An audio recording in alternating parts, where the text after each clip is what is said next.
Janata party నా మీద నమ్మకంతో హైకమాండ్ ఢిల్లీ నుంచి అయినా సరే హైదరాబాద్ నుంచి రామచంద్రరావు గారు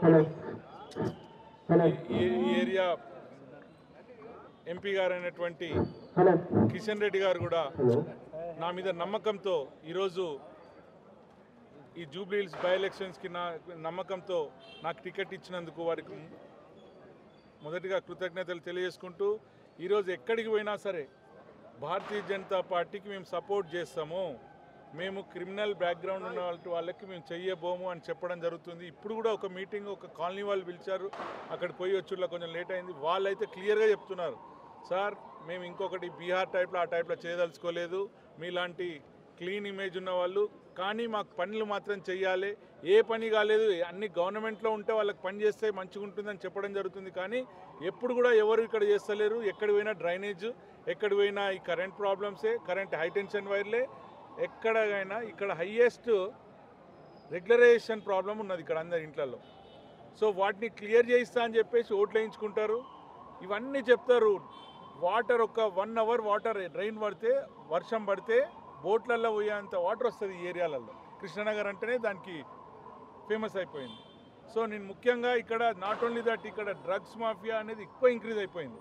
నీకు రేమత్ నగర్ అటు సైడ్ బోరబండ సైడ్ పోతే పాపం మంచి అమాయకులని మోసం చేసి వాళ్ళని ఏదో విధంగా వాళ్ళని బలోపేతాలు చేసి భయం ప్రాంతులు చేసి వాళ్ళకి డ్రగ్స్ ఇచ్చి వాళ్ళకి అలవాటు చేసి వాళ్ళ దగ్గర నుంచి పైసలు ఎక్స్ట్రాక్ట్ చేసుడు ఇవన్నీ కూడా చేయడం జరుగుతుంది.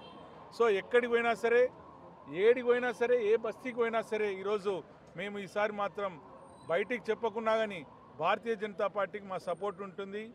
ఎందుకంటే మోడీ గారు మాకు తెచ్చినటువంటి స్కీమ్స్ ఉండొచ్చు, మనం చూస్తున్నటువంటి ఆదరిస్తున్నటువంటి స్టైల్ ఉండొచ్చు, ఏదైనా సరే మన భారతదేశాన్ని ఎక్కడైనా పెట్టుండి ఏ స్థాయిలో మనకి ఎక్కడ ప్రాబ్లమ్స్ రాకుండా చూసుకున్న మోడీ గారికే మా యొక్క మద్దతు ఉంటుంది, భారతీయ జనతా పార్టీకే మా మద్దతు ఉంటుంది అని తెలియజేయడం జరుగుతున్నది.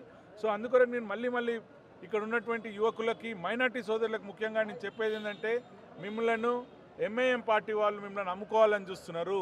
మీ ఓట్లు లాస్ట్ టైం బీఆర్ఎస్కి అమ్ముకున్నారు, ఈసారి కాంగ్రెస్కి అమ్ముకోవాలని చూస్తున్నారు. మీరు ఒక్కసారి ఆలోచించి ఓటు వేయవలసిందిగా మీ అందరికీ చెప్పడం జరుగుతుంది. ఎందుకంటే మీరే చూస్తున్నారు, ఓటు వచ్చినప్పుడు వాళ్ళు ఏ విధంగా మాట్లాడతారు.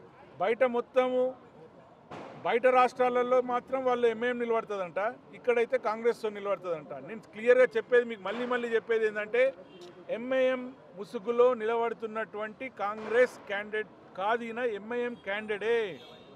ఎవరైతే ఇక్కడ నిలబడినటువంటి క్యాండిడేట్ ఎవరన్నా వాళ్ళకి ఓటేస్తే ఎంఐఎంకి ఓటేసినట్టే, క్లియర్గా ఇది చెప్పడం జరుగుతున్నది. ఇది ముమ్మాటికి సత్యం. ఇంకో ఇష్యూ ఏంటంటే, ఎవరైనా సరే వేరే పార్టీలలో గెలిచిన వాళ్ళు వేరే పార్టీలకు ఓడు వాళ్ళకు ఒక ఆనవాన అయిపోయింది. కానీ భారతీయ జనతా పార్టీ నుంచి గెలిచినటువంటి ఏ ఒక్క వ్యక్తి కూడా ఎప్పుడు కూడా పార్టీ చేంజ్ చేసినటువంటి దాఖలాలే లేవు. సో అందుకొరకు మళ్ళీ యువకులకి, విద్యార్థులకి, మహిళలకు ముఖ్యంగా మీ అందరూ ఆలోచించి ఓటేయాలని మీ అందరికి తెలియజేస్తున్నాను. నాకు ఒక మంచి బ్యాక్గ్రౌండ్, ఒక్క కేసు కూడా క్రిమినల్ కేసు కూడా లేదు నేను చిన్నప్పటి నుంచి. మీరు తెలుసుకోవచ్చు, ఒక ఎక్స్ సర్వీస్ మెన్ సన్గా నన్ను మీ అందరు కూడా నాకు ఆదరిస్తారని చెప్పి నేను మీ అందరినీ కోరుకుంటూ, నాకు ఓటేసి గెలిపిస్తారని అందరినీ కోరుకుంటూ తెలియజేసుకుంటాను. Thank you.